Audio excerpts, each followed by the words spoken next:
नमस्कार। आज हम महाभारत के कुरुक्षेत्र मैदान के उस खास पल की गहराई में उतर रहे हैं जो भगवत गीता के शुरू होने की वजह बना। हाँ, बिल्कुल।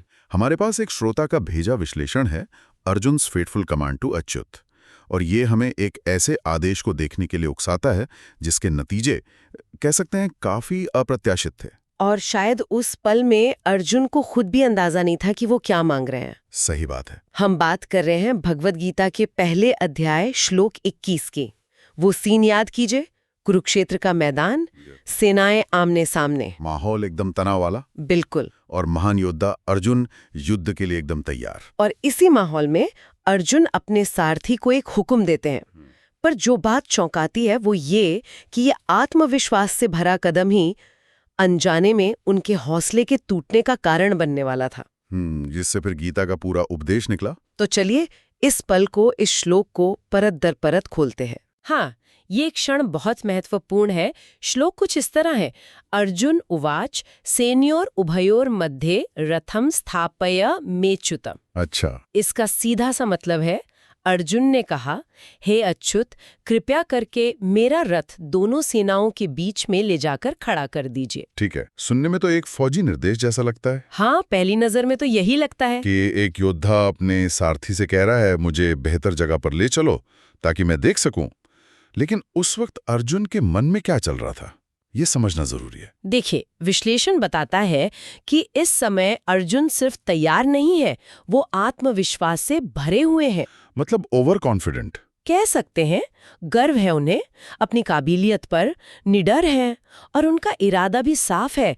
वो दुश्मन सेना को देखना चाहते हैं। देखना मतलब रणनीति बनाने के लिए या कुछ और? स्रोत कहता है कि रणनीति से ज्यादा व्यक्तिगत मूल्यांकन जैसा था।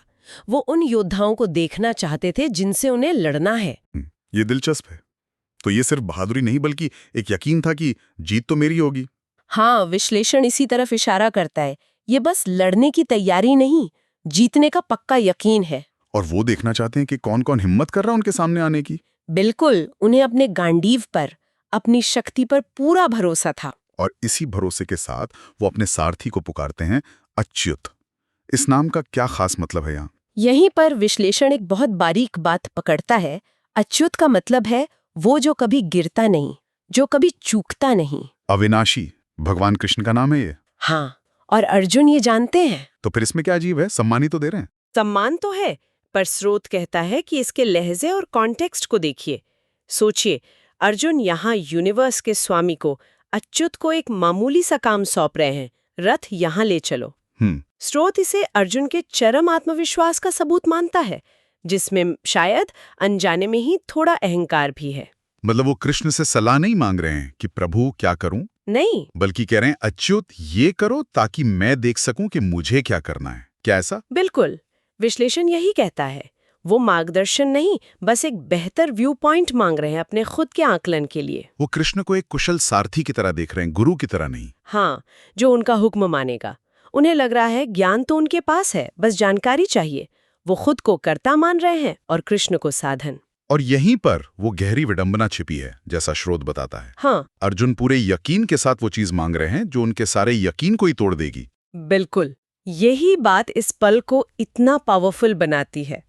अर्जुन सोचते हैं रथ बीच में ले जाने से उन्हें क्लैरिटी मिलेगी, दुश्मन दिखेंगे, उनका इरादा और पक्का होगा। लेकिन होता उल्टा है। हाँ, स्रोत बताता है कि ठीक यही काम, यही बेहतर नजारा उनके मोह और दुख का कारण बनता है। क्यों? ऐसा क्या था उस नजारे में? क्योंकि जब कृष्ण, जो अच्युत हैं, उनकी बात मानकर रथ को ठीक बीच में ले जाते हैं, भीष्म, द्रोण और सगे संबंधियों के सामने, तब अर्जुन को युद्ध की असलियत का सामना करना पड़ता है, एक पर्सनल इमोशनल लेवल पर। वो सिर्फ दुश्मन नहीं देखते। नहीं, वो अपने दादा, अपने गुरु, अपने भाइयों को देखते हैं जिन्हें उन्हें मारना होगा। और यही देखकर उनका सारा आत्मविश्वास, उनका पराक्रम सब हिल जाता है। तो जिस क्लैरिटी की वो उम्मीद कर रहे थे वो मिली तो सही, पर वो वैसी नहीं थी जैसी सोची थी। एकदम सही। ये बाहरी नहीं, अंदरूनी संघर्ष की क्लैरिटी थी। बिल्कुल। उन्हें बाहरी दुश्मन का अंदाजा लगाना था, पर सामना हो गया अपने ही अंदर के द्वंद्व से। स्रोत यही कहता है कि कैसे हम कभी-कभी पूरे कॉन्फिडेंस से कुछ मांग लेते हैं बिना सोचे कि उसका असली असर क्या होगा। या वो मिल जाने पर हम कैसा महसूस करेंगे। हाँ, अर्जुन ने बेहतर नजारा मांगा और वो नजारा इतना पावरफुल था कि उसने उनका पूरा वर्ल्ड व्यू हिला दिया। स्रोत में एक मॉडर्न उदाहरण भी है ना, वो स्टार एम्प्लॉय और सीईओ वाला, वो क्या था? हाँ, वो इस बात को समझने में मदद करता है। सोचिए, एक बहुत टैलेंटेड एम्प्लॉई है, अपनी प्रेजेंटेशन को लेकर सुपर कॉन्फिडेंट। ठीक है। वो सीईओ से कहता है, मेरी ये प्रेजेंटेशन कंपनी के सबसे बड़े हॉल में सबके सामने चलाइए। मैं देखना चाहता हूं कि जब मैं ये रिजल्ट दिखाऊंगा तो उनके चेहरे कैसे उतरते हैं, खासकर जिन्होंने मुझ पर शक किया था। अच्छा, समझा। तो यहाँ भी वो सलाह नहीं मांग रहा। नहीं, वो अपनी जीत को लेकर इतना पक्का है कि बस एक बड़ा स्टेज चाहता है, एक बेहतर नजारा। बिल्कुल, वो मदद नहीं, अपनी जीत का शोकेस करने के लिए एक व्यू पॉइंट मांग रहा है।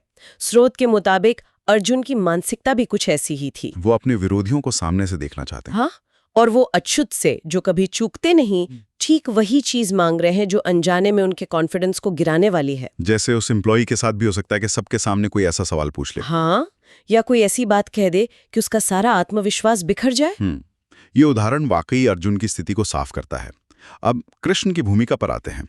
अच्युत, स्रोत उनके काम को कैसे देखता है? स्रोत कहता है कि कृष्ण अच्युत होने के नाते अर्जुन की इच्छा का सम्मान करते हैं, वो उसे पूरा करते हैं। जानते हुए भी कि नतीजा क्या होगा? हाँ, वो जानते हैं, लेकिन वो अर्जुन को उस अनुभव से गुजरने देते हैं जो उसने मांगा था। वो रथ को ठीक वहीं ले जाते हैं जहां अर्जुन ने कहा था, भीष्म और द्रोण के सामने, बीच मैदान में। तो क्या ये कृष्ण की निष्क्रियता थी या इसमें कोई गहरा मकसद था? स्रोत इसे निष्क्रियता नहीं मानता, बल्कि ये अच्युत के स्वभाव के मुताबिक है। वो भक्त की इच्छा पूरी करते हैं, चाहे वो इच्छा भक्त के लिए चुनौती ही क्यों न बन जाए। अच्छा, कृष्ण का ये काम ही असल में भगवद गीता के उपदेश की नींव रखता है। अगर कृष्ण रोक देते तो शायद अर्जुन का मोह भंग न होता, न उन्हें उस गहरे ज्ञान की जरूरत महसूस होती जो गीता में है। तो एक तरह से कृष्ण का अर्जुन की बात मानना ही सबसे बड़ा कैटलिस्ट, मतलब उत्प्रेरक बन गया। ये बात बहुत महत्वपूर्ण है। यानी अचूक ने अपनी अचूकता अर्जुन की इच्छा पूरी करने में दिखाई। हाँ, ताकि अर्जुन अपने भ्रम से निकलकर सत्य के रास्ते पर आ सके। हाँ, विश्लेषण इसी तरफ इशारा करता है। कृष्ण का काम अर्जुन के अहंकार को बढ़ाना नहीं था, बल्कि उसे असलियत दिखाना था। उस वक्त रथ को सही जगह खड़ा करना एक ऐसा काम था जिसने अर्जुन को सोचने पर, गहरे सवाल पूछने पर मजबूर कर दिया। तो अगर हम पूरी बात को समेटें तो अर्जुन का आत्मविश्वास, जो बहुत ज्यादा था, हाँ, जो युद्ध के शुरू में चरम पर था, उन्हें एक ऐसा आदेश देने पर मजबूर करता है जो अनजाने में उन्हीं के पतन का कारण बनता है।